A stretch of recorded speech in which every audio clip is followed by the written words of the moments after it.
Welcome back to the Budget Gamer channel, where we bring you critical and in-depth reviews of just about every indie game we can get our hands on, and today we're going to be taking a look at the Eternal Castle Remastered for the Nintendo Switch.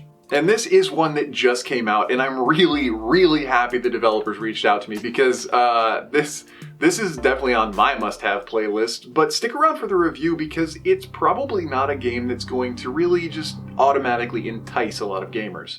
Starting off with the game's story in the Eternal Castle Remastered, we pretty much have a look at the Voynich manuscript, because this text is nearly impossible to read.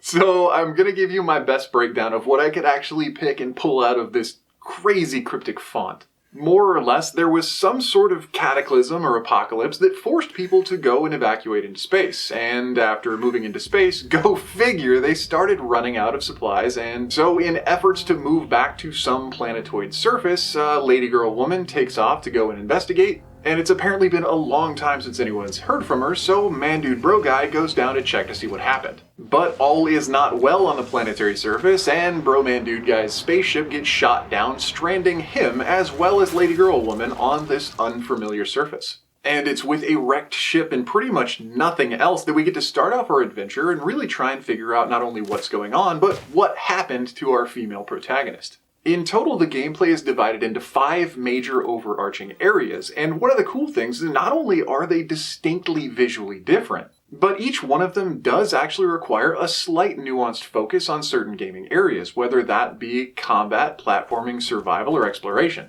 And though the absolute essentials of game mechanics, such as how to move, how to run, and how to jump, are told to you through helpful text boxes, how to do everything else in the game is up to you and your own exploration of your own character in certain situations. How to pick up and change weapons, how to interact with the environment, and certainly how to make your way through or around certain puzzles will be entirely up to you. But in order to make it to that final gaming area and get yourself some closure on what exactly's happened, you'll first have to navigate through the 4 major thematic areas of the game to find the power cells to power up your ship. So whether you're trying to platform your way through amazing landscapes trying to survive marauders, or you're leading a band of rebels through a civil uprising, you will have many opportunities to test your mettle against puzzles and enemies on your way to find those power cells. Additionally though, in every gaming area, not only are there a handful of small collectibles which do actually add up to a special ending, there are several different character augmentations that can make your gameplay oh so much easier. So you'll need to actually be fairly careful about which level you choose to start playing in. Every level has its own challenges, but every one of those levels also has that unique unlockable feature to help you get just a little bit stronger. And whether that's increasing your HP, making you more resistant to physical damage, increasing your aim, or even giving you temporary invisibility, any one of these new unlockable traits might be paramount to your success in one of the 4 other levels.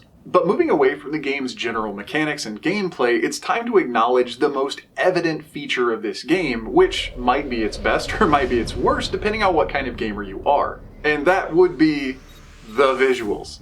The Eternal Castle Remastered is a 2-bit game, and not as a slam, it literally uses 2-bit graphics. And while some might see these as somewhat abrasive with their incredibly high contrast rates, other gamers might find them to be truly artistic. The characters' movements, the scene transitions themselves, and the way things are colored and animated are just, to me, absolutely gorgeous. And they really do make what could be considered to be a slightly average visual style platformer into something that is just completely unforgettable. The music as well is on par with the visuals to create a truly iconic, surrealistic, and otherworldly experience. But now, after talking about the game's mechanics and a lot of its really good points, there are a few things that we could call critiques, or at least they might be critiques for certain types of gamers.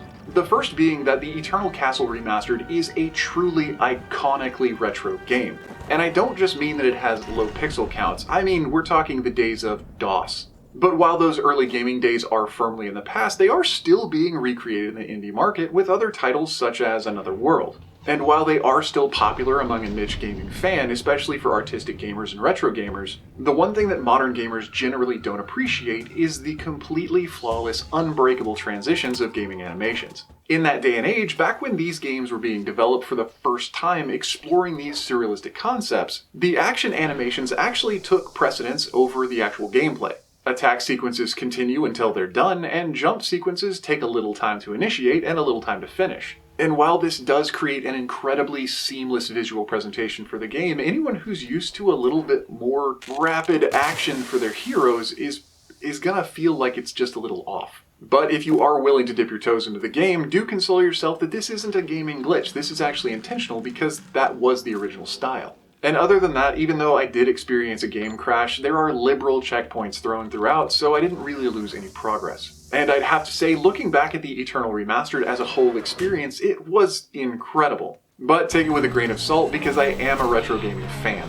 So if you are a classic or a retro gaming fan, if you're the type of gamer that likes a story and likes to dip into more of that early era fringe pseudo-science, and really just experience new visions of the world, the Eternal Castle Remastered might be an incredible experience for you as well. But with a regular list price of around $15, though I would totally say it's worth it if you are already an existing fan, it might be better on a sale for most gamers who are less familiar with that gameplay style.